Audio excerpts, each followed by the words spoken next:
Chapter 4. Henry Has Two Surprises. Jessie whispered, "Keep still." The three children did not say a word. They sat quietly in the boxcar, looking at the bushes. "I wonder if it's a bear," thought Benny. Soon something came out, but it wasn't a bear. It was a dog, which hopped along on three legs, crying softly and holding up its front paw. "It's all right," said Jessie. "It's only a dog, but I think he is hurt." The dog looked up and saw the children, and then he wagged his tail. "Poor dog," said Jessie. "Are you lost? Come over here and let me look at your paw." The dog hopped over to the boxcar, and the children got out. Jessie looked at the paw and said, "Oh dear, you poor dog! There is a big thorn in your foot." The dog stopped crying and looked at Jessie. "Good dog," said Jessie. "I can help you, but maybe it will hurt." The dog looked up at Jessie and wagged its tail. "Violet," ordered Jessie, "please wet my handkerchief in the brook." Jessie sat down on the stump and took the dog in her lap. She patted him and gave him a piece of bread. Then she began to pull out the thorn. It was a long thorn, but the dog did not make any noise. Jessie pulled and pulled, and at last the thorn came out. Violet had a wet handkerchief ready. Jessie put it around the dog's paw, and he looked up at her and wagged his tail a little. "He wants to say thank you, Jessie," cried Violet. "He is a good dog not to cry." "Yes, he is," agreed Jessie. "Now I had better hold him for a while so that he will lie down and rest his leg." "We can surprise Henry," remarked Benny. "Now we can have a dog." "So we can," said Jessie. But that was not my surprise. I was going to get a lot of blueberries for supper." "Can't we look for blueberries while we hold the dog?" asked Violet. "Yes, you can," said Jessie. "Look over there by the big trees." Benny and Violet ran over to look. "Oh, Jessie," cried Benny, "did you ever see so many blueberries? I guess 5 blueberries. No, I guess 10 blueberries." Jessie laughed.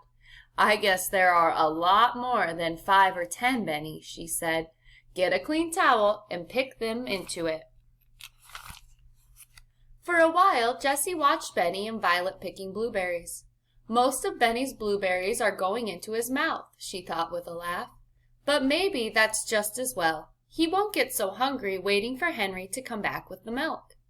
She carried the dog over to the children and sat down beside them, the dog on her lap. With her help, the towel was soon full of blueberries. "I wish we had some dishes," Jessie said. "Then we could have blueberries and milk." "Never mind," said Violet. "When Henry comes, we can eat some blueberries and then take a drink of milk."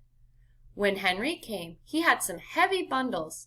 He had 4 bottles of milk in a bag, a loaf of brown bread, and also some fine yellow cheese. He looked at the dog. "Where did you get that fine dog?" he cried. "He came to us," said Benny. "He is a surprise for you." Henry went over to the dog, who wagged his tail. Henry patted him and said, "He ought to be a good watchdog. Why is the handkerchief on his foot?" "He had a big thorn in his foot," answered Violet, "and Jessie took it out and put it on the handkerchief. It wouldn't hurt, and he did not cry or growl." "His name is Watch," remarked Benny. "Oh, is it?" asked Jessie, laughing. "Watch is a good name for a watchdog." "Did you bring some milk?" asked Benny, looking hungrily at the bottles. "I should say I did," replied Henry. 4 bottles. "Poor old Benny," said Jessie. "We'll have dinner now, or is it supper?" "It must be supper," said Henry, "for soon we'll have to go to bed." "Tomorrow we'll eat 3 times," said Jessie. Now Jessie liked to have things in order, and so she put the laundry bag on some pine needles for a tablecloth. Then she cut the loaf of brown bread into 5 big pieces. The cheese was cut into 4. "Dogs don't like cheese," remarked Benny. The poor little boy was glad, too, for he was very hungry. Violet put the 4 bottles of milk on the table, and Jessie put some blueberries and cheese at each place. "Blueberries!" cried Henry. "Jessie, you had 2 surprises for me." "I'm sorry we haven't any cups," Jessie said. "We'll have to drink out of the bottles. Now, all come down and sit." So supper began. "Look, Benny," said Henry. "You take some blueberries, then eat some brown bread, then some cheese, then take a drink of milk." "It's good," said Benny. He began to put more blueberries into his mouth. The dog had supper too. Jessie gave him bread as he lay on the ground beside her, and he drank milk out of her hand. When supper was over, there was some milk left in each bottle. "We'll have the rest of the milk for breakfast," said Jessie. "Tonight we are going to sleep on beds. Let's get some pine needles now." Soon the children had a big pile. Henry jumped into the boxcar, and Jessie gave him the pine needles. He made 4 beds in one end of the car. "This side is the bedroom," said Jessie. "What will the other side be?" asked Benny. "The other side," said Jessie. "Let me think. I guess that will be our sitting room, and maybe some of the time it will be the kitchen." Then she said, "Come now, come and get washed." She took the cake of soap and went down to the brook. "That will be fun, Benny," said Violet.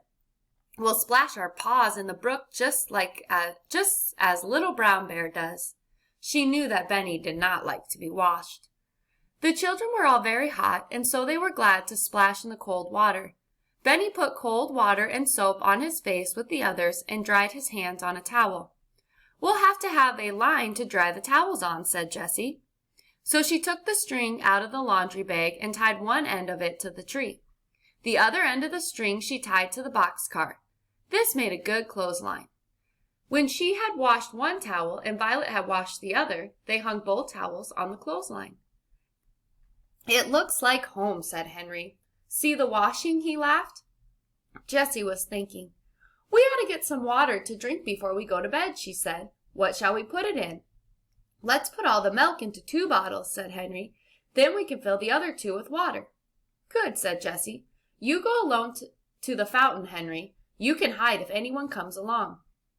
Henry went out quietly and soon came back with 2 bottles full of cold water. Benny drank a little, but he was almost asleep. The other children helped him into the boxcar. They all climbed in. Jessie carried the dog. He lay down at once beside her. "It is so hot that we'll leave the door open," said Henry. Soon they were fast asleep, dog and all. The moon came up, and they did not see it. This was the first time in 4 days that they could go to sleep at night, as children should.